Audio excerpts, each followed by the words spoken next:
আর আমার মা কি করছে? আমার কোনো চিন্তা ভাবনা না কইরা এর মনের সাথে মন মিলাইয়া আমার বউ লই আইছে। এখন মনে কর এই দুইজন মিলে কি সুন্দর করে সংসার করতেছে, মনে হইতেছে কি টোনা টুনি হাসি খুশি ভরপুর সুখী পরিবার।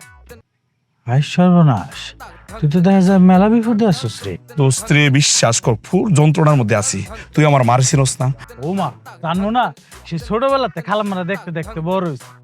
হ্যাঁ তো ধৈর্য কমে, এটা কি খালি আমি একলা না, গ্রামের মানুষ সব হয়ে যাবে।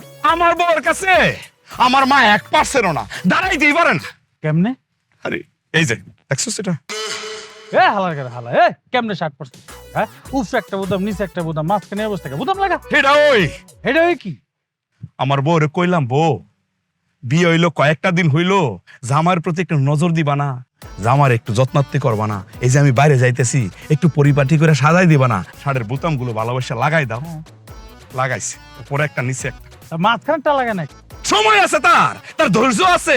কয়েক উপরে একটা নিচে একটা লাগাই লিতে হয়েছে, শার্ট আটকাই থাকলেই তো হয়। হাই রে, তুই তো মেলা যন্ত্রণায় পড়ছ। দোস্ত্রে আর কি কইতাম, তুই এক কাজ কর, একটাবার বাড়িতে যাইস আমার। আরে কি কস তুই? বাড়ি গেলে কি আর ধৈর্য ঠিক হয়ে যাবো?